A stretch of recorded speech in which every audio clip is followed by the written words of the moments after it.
will run, I will climb, I will soar. I'm undefeated. Oh, jumping out of my skin, pull the गोद लिया बेटा।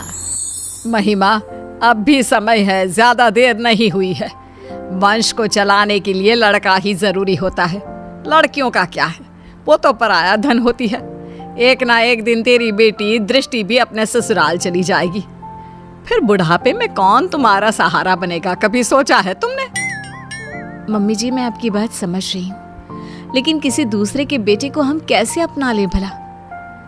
जिस किसी भी बच्चे को हम गोद लेंगे उसकी रगों में तो किसी दूसरे का ही खून होगा ना, और मैं दूसरे के बच्चे को पाल नहीं सकती। हाँ माँ, महिमा ठीक कह रही है।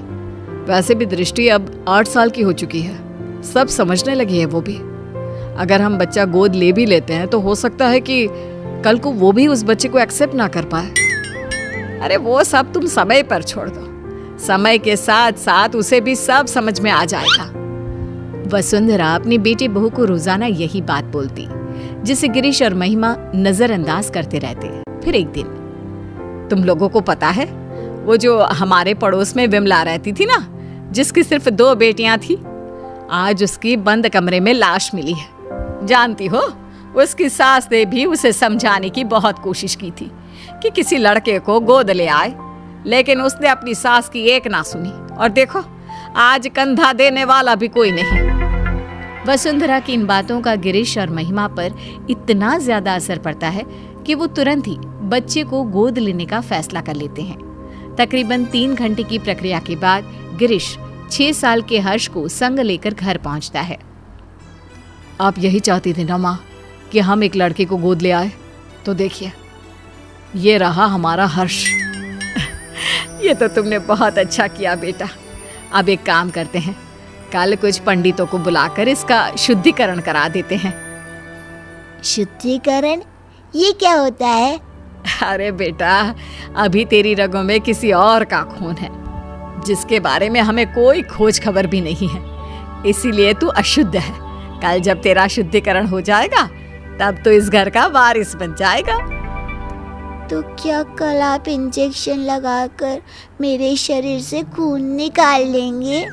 अरे ना ना बेटा, ऐसा कुछ नहीं होगा। हाँ, मुझे पता है ऐसा ही होगा। मैंने पढ़ा था खून की शुद्धिकरण को डायलिसिस कहते हैं। इसके जरिए जो हमारे शरीर में गंदा खून होता है वो निकाल देते हैं। आप लोग भी कल मेरे साथ यही करोगे ना? हर्ष के मुंह से इतनी छोटी सी उम्र में इतनी बड़ी बड़ी बातें सुनकर सभी दंग रह जाते हैं। आप कहां से लाए हो इस बच्चे को जो इस उम्र में इतनी बड़ी बड़ी बातें कर रहा है? कहा था ना कोई मासूम सा बच्चा लाना। महिमा, यह अभी सिर्फ 6 साल का है। अगर मैं इससे भी छोटा बच्चा लाता तो तुम्हें पता ही है छोटे बच्चों के साथ कितनी दिक्कतें होती हैं। हाँ, लेकिन आपको एक यही बच्चा मिला जो इस उम्र में इतना कुछ समझता है। उससे तो आगे भगवान ही बचाए। मैं दृष्टि के पास जा रही हूँ, आप संभालिए इस शैतान को। अगले दिन पंडित को बुलाकर शुद्धिकरण की पूजा भी करा दी जाती है, लेकिन उसके बाद भी घर का कोई भी सदस्य उसे अपना नहीं पाता। वो घर में सजावट के लिए पड़ी किसी चीज की तरह था। इसी तरह 1 साल बीत जाता है। समय के साथ साथ हर्ष को भी अपनी और सौतेले में फर्क समझ आ जाता है। अब दृष्टि 9 की और हर्ष 7 साल का हो चुका होता है। दृष्टि बेटा, मैंने तुम्हारे लिए एक साइकिल खरीदी है। अब तुम्हें स्कूल बस से जाने की कोई जरूरत नहीं है। थैंक यू पापा। पापा, मेरे लिए भी आप एक साइकिल खरीद लीजिए। स्कूल बहुत दूर है, मैं आने जाने में थक जाता हूँ। अगर स्कूल इतना ही दूर है तो कल से जाने की कोई जरूरत नहीं है, घर पर बैठ जा। मेरे पास इतने पैसे नहीं कि अब तुझे भी साइकिल खरीद कर दे सकूं। हर्ष मुंह लटकाकर वहां से चला जाता है। तुम लोग क्यों उसे अपना नहीं पा रहे हो? आखिर कब तक ऐसे ही उसके साथ सौतेलापन का व्यवहार करते रहोगे? दृष्टि की तरह अब वो भी तुम लोगों का बेटा है। बुढ़ापे में वही तुम्हारा सहारा बनेगा। माँ प्लीज, आपके कारण ही हम इस लावारिस को उठाकर घर लाए हैं। इससे आगे हम और कुछ नहीं कर सकते। ऐसा तो तुम उसकी जिंदगी बर्बाद कर रहे हो बेटा। अगर आपको ऐसा ही लगता है तो छोड़ आइए इसे वहीं जहां से ये आया था। तुम्हारे अंदर की इंसानियत कहाँ मर गई? जब से आया है तब से लेकर आज तक तुमने उसे कभी एक बाप का प्यार नहीं दिया।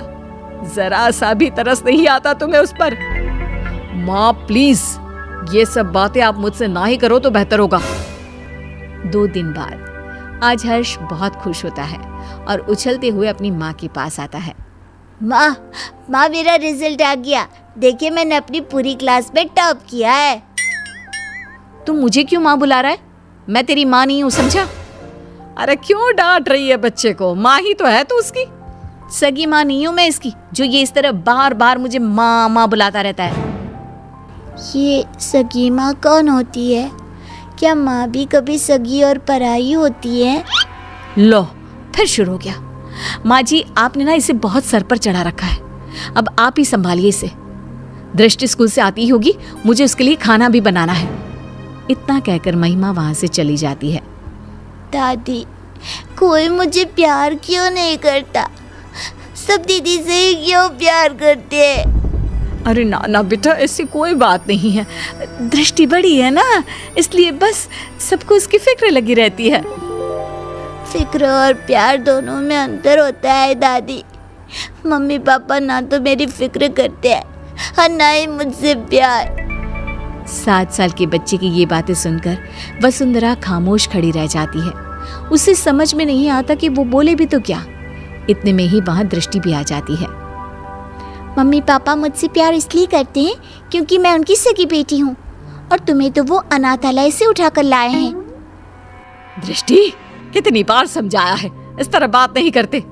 छोटा भाई है वो तुम्हारा। ये मेरा कोई भाई नहीं है। दीदी, मैं आपका सगा भाई नहीं हूँ, तो मेरा भी तो आप लोगों से कोई खून का रिश्ता नहीं है। उसके बाद भी जब मैं आप लोगों का स्वीकार कर सकता हूँ, तो आप लोग क्यों नहीं अपना रहे मुझे? शोर सुनकर गिरीश और महिमा भी बाहर आते हैं। इतना शोर क्यों हो रहा है यहाँ? क्या चल रहा है ये सब? देखिए ना पापा इस लड़की को। क्यों रे हर्ष, आप कौन सा ज्ञान झाड़ रहा है तू? मैंने तो बस छोटा सा सवाल ही पूछा था दीदी से। अगर उनके लिए मैं कोई गैर हूँ, तो आप कौन से मेरे सगे हैं? उसके बाद भी जब मैं आपको अपने जन्मदाता की जगह दे सकता हूँ, तो आप लोग ऐसा क्यों नहीं कर सकते? हर्ष के इन सवालों से पूरे घर में सन्नाटा छा जाता है। वसुंधरा अपने आंसू पोंछते हुए गिरीश और महिमा से सवाल करती है। अब क्यों चुप हो तुम लोग? जवाब दो ना इस बच्चे के सवाल का। हर्ष के सवालों का किसी के पास कोई जवाब नहीं होता। गिरीश और महिमा बिना कुछ बोले अपने रूम की तरफ चले जाते हैं। ये लड़का तो जरूरत से ज्यादा ही तेज है। कहीं हमने इसे गोद लेकर कोई गलती तो नहीं कर दी? अगर ऐसा ही रहा तब तो ये हमारी बेटी का हक छीन लेगा और पूरी प्रॉपर्टी हड़प लेगा। तुम सही बोल रही हो महिमा। हमें जल्दी से इस लड़के का कुछ करना होगा। ये हमारी बेटी के लिए खतरा हो सकता है। अगले दिन, हर्ष बेटा कहाँ हो? चलो आज हम तुम्हें कहीं बाहर घुमाने ले चलते हैं। सच में माँ, हम घूमने जा रहे हैं? हाँ बेटा, अब जल्दी से तैयार होकर आ जाओ। हर्ष भागते हुए अपने रूम में तैयार होने जाता है। थोड़ी देर बाद वो तैयार होकर बाहर आता है, जहाँ गिरीश और महिमा उसका इंतजार कर रहे होते हैं। मम्मी पापा, हम कहाँ जा रहे हैं? आज हम तुम्हें मेला दिखाने के लिए लेकर जा रहे हैं। कल तुम्हारे सवालों ने हमारी आंखें खोल दी, इसलिए अब हम तुम्हें अपने सगे बेटे जितना ही प्यार देंगे। हर्ष ये सब सुनकर बेहद खुश हो जाता है। उसे लगने लगता है कि अब उसके बुरे दिन जा चुके हैं, लेकिन उसे कहाँ पता था कि उसकी किस्मत में आखिर आगे क्या लिखा है। वे सब मेले में पहुंच जाते हैं। हर्ष बेटा, झूला झूलोगे? हाँ मम्मा, मुझे झूला झूलना बहुत पसंद है। ठीक है, तुम जाकर झूला झूल लो, हम लोग तुम्हारा यहीं इंतजार करते हैं। हर्ष चला जाता है। यही अच्छा समय है, अब हम घर चलते हैं, इसका काम तो हो गया। सही कहा तुमने, मेला घर से इतना दूर है कि ये वापस लौटकर कभी नहीं आ पाएगा। गिरीश और महिमा वहां से चले जाते हैं। हर्ष जब वापस लौटता है तो उसे वहां कोई नजर नहीं आता। वो पागलों की तरह अपने परिवार वालों को ढूंढता है। कुछ घंटे ढूंढने के बाद जब उसे कोई नहीं मिलता तो उसे सब समझ आ जाता है। अब वो करता भी तो क्या? न घर का पता मालूम था, ना ही कोई फोन नंबर। थक हार कर वो वहीं बैठ जाता है। तुम दोनों तो हर्ष को मेले पर लेकर गए थे ना, इतनी जल्दी वापस आ गए? और हर्ष कहाँ है, कहीं नजर नहीं आ रहा? माँ, वो अपने पुराने दोस्तों से मिलने की बहुत जिद कर रहा था, तो हम उसे अनाथ आश्रम छोड़कर आ गए हैं। कुछ दिन के बाद आ जाएगा, आप परेशान ना हो। वसुंधरा को दाल में कुछ गड़बड़ लगती है, लेकिन वो कुछ नहीं कहती और सीधे अपने रूम में चली जाती है। महिमा, माँ को इसके बारे में कुछ पता नहीं चलना चाहिए। महिमा सिर हिलाकर हाँ कहती है।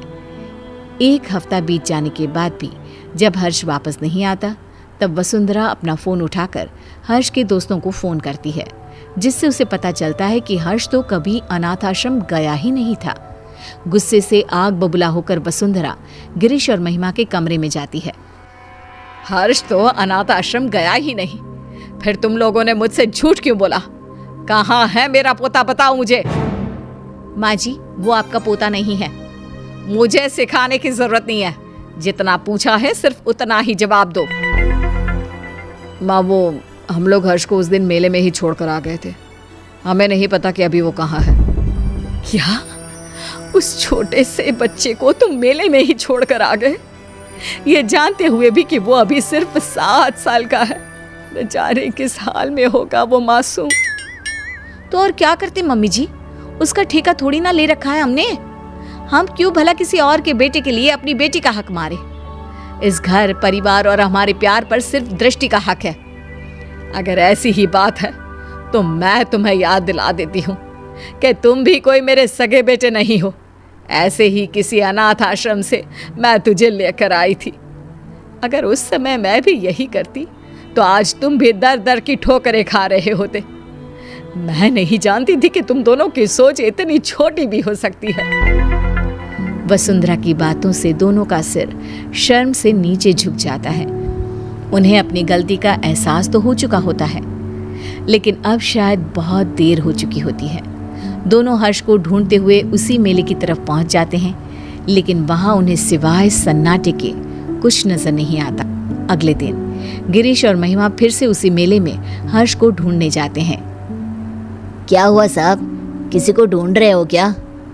कुछ दिन पहले हमारे साथ एक बच्चा आया था ना, जिसने झूला भी झूला था। आपने उसके बाद से कहीं देखा उसे? नहीं, उसके बाद मैंने उसे देखा तो नहीं, लेकिन उस दिन बहुत रो रहा था बेचारा। रात तक यहीं बैठकर रोता रहा, फिर अचानक न जाने कहाँ गायब हो गया। गिरीश और महिमा आगे बढ़ते हुए फिर किसी से पूछते हैं। आप जिस बच्चे को ढूंढ रहे हो ना, वो तो 2 दिन पहले ही मर चुका है। बेचारा पिछले कई दिनों से यहाँ रोज आकर अपने मम्मी पापा को ढूंढता था। कई दिनों से कुछ खाया भी नहीं था उसने। फिर एक दिन एक्सीडेंट में उसकी मौत हो गई। 7 साल की मासूम की मौत के बारे में सुनकर गिरीश और महिमा के पैरों तले जमीन खिसक जाती है। उनकी घटिया सोच आज एक मासूम की मौत की वजह बन चुकी थी। क्या गिरीश और महिमा का एक 7 साल के बच्चे को लेकर ऐसा बर्ताव उचित था? गोद लिए हुए बच्चे को अपनाने के बाद भी आखिर क्यों उन पर सौतेले और अनाथ होने का टैग लगा दिया जाता है? क्या सिर्फ खून के रिश्ते ही रिश्ते होते हैं? दिलों के रिश्तों का कोई वजूद नहीं होता?